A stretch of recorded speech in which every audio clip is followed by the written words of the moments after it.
Okay, now let's move with the transgenic animals. Transgenic animals.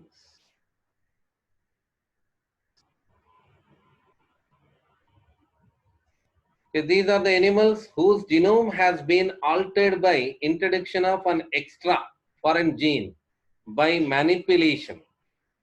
That that means change of what? Gene. Transgenic rat, rabbit, pig, sheep, cow, fish. For 95% of all existing animals are mice, because we do more laboratory experiments with the mice. The benefits of the transgenic animals.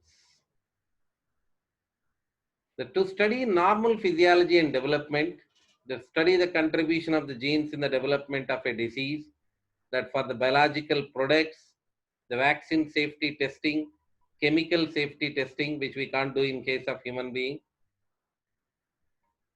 initially. So to study the normal physiology and development. Transgenic animals are used to study gene regulation and how they affect the normal body functions and its development.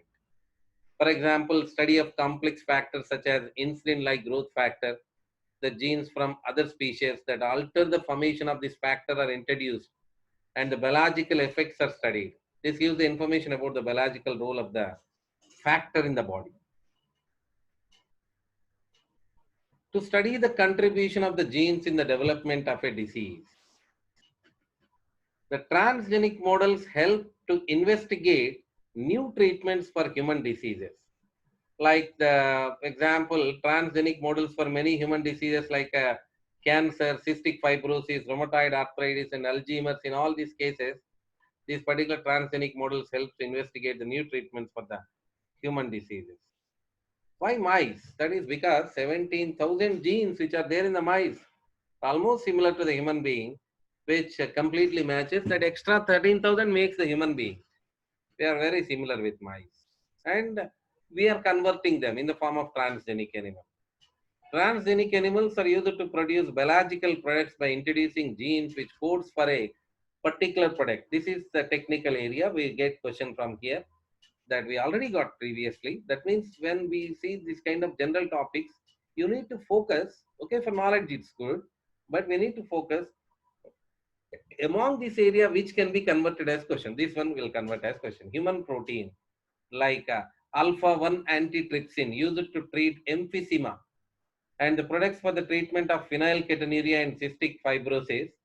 This is prepared here in this transgenic manner, biological product preparation, and this is very important. In 1997, the first transgenic cow, Rosie, created by Chinese people. Human protein enriched milk, 2.4 grams per liter. That it almost look like colostrum. The components composition similar with the colostrum.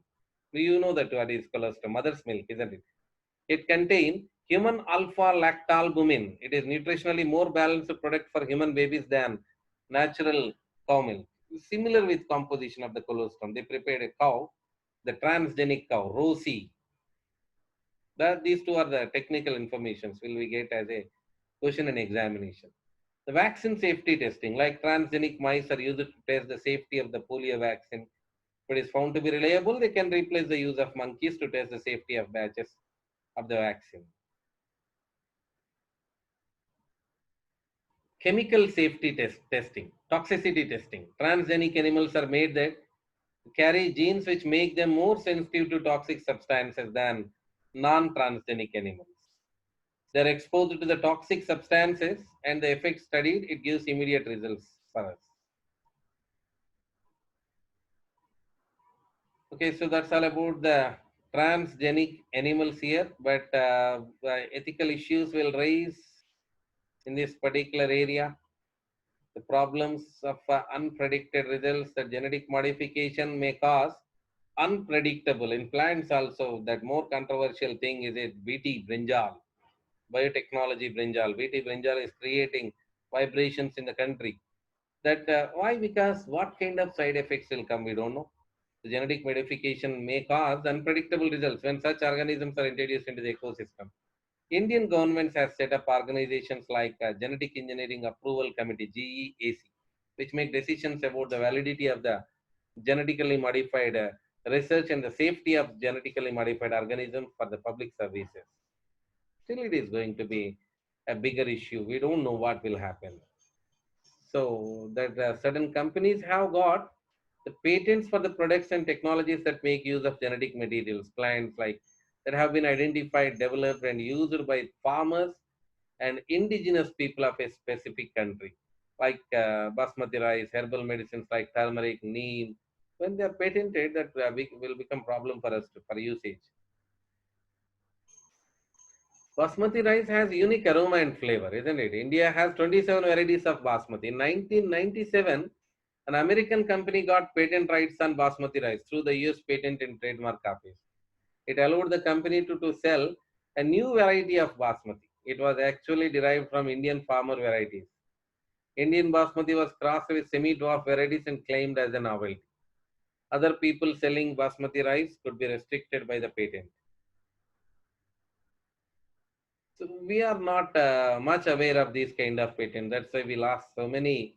That our traditional varieties, we lost patent on them. Actually, it's a bigger issue.